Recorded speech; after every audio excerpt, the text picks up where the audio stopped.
नमस्कार। मैं Rajveer Singh, assistant professor history. आज हम बलबन के राजत्व सिद्धांत के बारे में बात करेंगे। बलबन का जो राजत्व सिद्धांत है वो जियाउद्दीन बर्नी ने अपनी पुस्तक तारीख ए फिरोजशाही में विस्तार पूर्वक बताया है। जियाउद्दीन बर्नी जो सल्तनतकालीन इतिहासकार थे, उन्होंने अपनी एक पुस्तक लिखी तारीख ए फिरोजशाही। उसमें बलबन के राजत्व सिद्धांत का विस्तार पूर्वक विवेचना की है। बलबन का राजत्व सिद्धांत का जो स्वरूप था और सार था उसका, वह फारसी राजत्व सिद्धांतों से लिया गया था। फारसी यानी ईरान के जो सासानी शासक थे, उन्होंने जिन सिद्धांतों का अनुसरण किया था, उसी सिद्धांतों का जो अनुसरण है वो बलबन ने अपने राजत्व सिद्धांत में किया। अब हम देखते हैं बलबन के राजत्व सिद्धांत की विशेषताएं। तो पहली विशेषता है, सुल्तान का पद ईश्वर के द्वारा प्रदान किया हुआ होता है। बलबन का कहना था कि जो सुल्तान का पद है वो ईश्वर के द्वारा दिया गया है। बलबन सुल्तान का पृथ्वी पर ईश्वर का प्रतिनिधि यानी नियामत ए खुदाई है। क्या है? नियामत ए खुदाई ईश्वर का प्रतिनिधि है। बलबन का ये मानना था। उसका स्थान केवल पैगंबर के पश्चात है।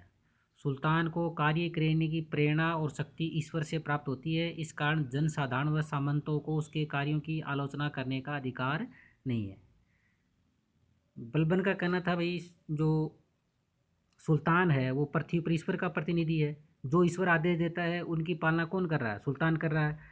और सुल्तान उन आदेशों को जनता पर लागू करता है, इसलिए जनता को उसके आदेशों की पालना करनी चाहिए। क्योंकि अगर जनता उसके आदेशों की अवहेलना करेगी तो वो ईश्वर के आदेशों की अवहेलना करेगी। राजा जिल्ले इलाई अर्थात ईश्वर का प्रतिबिंब है। जिल्ले इलाई अर्थात ईश्वर का प्रतिबिंब है और उसका हृदय है वो देवी प्रेरणा और कांति का भंडार है। गद्दी पर अपने वंशानुगत उत्तराधिकारी के अभाव को जानते हुए उसने अपनी प्रतिष्ठा में वृद्धि करने के लिए स्वयं को तुर्की पौराणिक योद्धा अफरेसियाब का वंशज बताया। बलबन का गद्दी पर वंशानुगत उत्तराधिकार नहीं था। बलबन था वो गयासुद्दीन महमूद के बाद शासक बना था और वह उसका वंशज भी नहीं था, फिर भी शासक बन गया था। तो उसने अपनी शक्ति में वृद्धि करने के लिए तथा अपने को उच्च कुल का साबित करने के लिए एक तुर्की पौराणिक योद्धा था अफरेसियाब, उसका वंशज अपने आप को घोषित कर दिया। इसका वर्णन हमें फिरदौसी फिरदौसी जो है उसकी एक रचना है शाहनामा।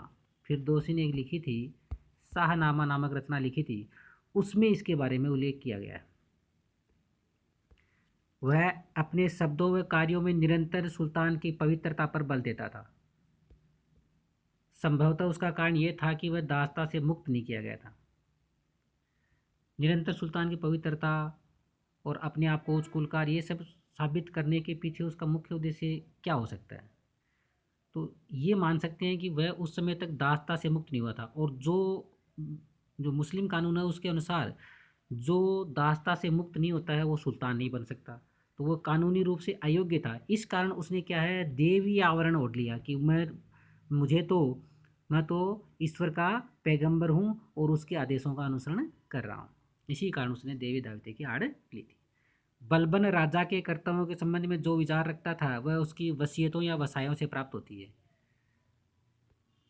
बलबन भी राजा के क्या कर्तव्य हैं, किस प्रकार उसको कार्य करना चाहिए, ये सब जो बातें हैं उसका वर्णन उसकी वसीयतों या वसाया से प्राप्त होता है। और जो बलबन की वसाया है वो बर्नी के द्वारा लिखी गई थी। वसाया किसने लिखी? जियाउद्दीन बर्नी ने। बलबन अपने पुत्रों को राजत्व के निर्देश देते हुए कहता है कि राजा का हृदय है वो ईश्वरीय कृपा का विशेष भंडार है और इस संबंध में मानव जाति में कोई उसके समान नहीं है। ये बलबन का एक प्रसिद्ध स्टेटमेंट है कि राजा का हृदय है वो ईश्वरीय कृपा का विशेष भंडार है और इस संबंध में मानव जाति में कोई उसके समान नहीं है। दूसरा प्रसिद्ध कथन है, एक अनुग्रही राजा सदैव ईश्वर के संरक्षण के छत्र से सुरक्षित रहता है। निजामी ने बलबन की तुलना है वो आधुनिक फिल्मी सितारों से की है।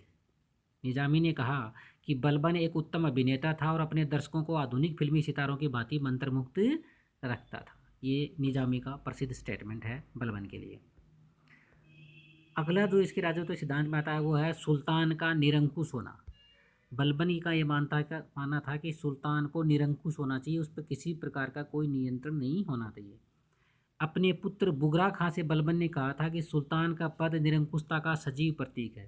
तो ये स्टेटमेंट जो बलबन ने कहा, ये किससे कहा था? बुगरा खां से कहा था। परंतु बलबन यह भी कहता था कि ईश्वर एक व्यक्ति को सुल्तान का पद इसलिए प्रदान करता है ताकि वह प्रजा के कल्याण के लिए कार्य करे और अपने कर्तव्यों के प्रति सजग रहे।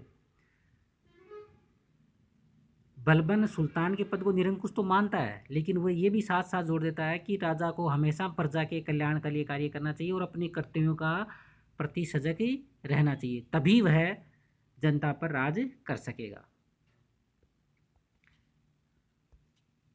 बलबन ने कुलीनता पर बहुत ज़्यादा जोर दिया है और इसके लिए सबसे पहले तो अपने आप को अफरेसियाब का वंशज बताया ताकि वह कुलीन हो सके। अपने अधिकारियों की वंशावली एकत्रित की तथा उच्च कुल के नहीं थे उन अधिकारियों को हटा दिया। बर्नी ने लिखा भी है कि एक बार एक भारतीय व्यापारी फ़क्र बावनी के लाख प्रयत्नों के बावजूद भी बलबन ने उससे मिलने से मना कर दिया था। फ़क्र बावनी जो व्यक्ति था वो अपना एक व्यापारी था, भारतीय व्यापारी, लेकिन वह निम्न कुल का था और वह अपना सारा धन बलबन को भेंट करना चाहता था। फिर भी बलबन ने मिलने से मना कर दिया क्योंकि बलबन था वो कुलीनता पर बहुत ज़्यादा जोर देता था। बलबन ने कहा कि जब भी मैं किसी तुच्छ व्यक्ति को देखता हूं तो मेरे शरीर की नाड़ी क्रोध से उत्तेजित हो जाती है। ये बलबन का बहुत प्रसिद्ध कथन है कुलीनता के संबंध में कि जब भी मैं किसी तुच्छ व्यक्ति को देखता हूं तो मेरे शरीर की नाड़ी क्रोध से उत्तेजित हो जाती है। तो ये प्रमुख उसके सिद्धांत थे। अब राजत्व के पद की प्रतिष्ठा में वृद्धि करने के लिए बलबन ने क्या क्या प्रयास किए वो अगले वीडियो में देखेंगे।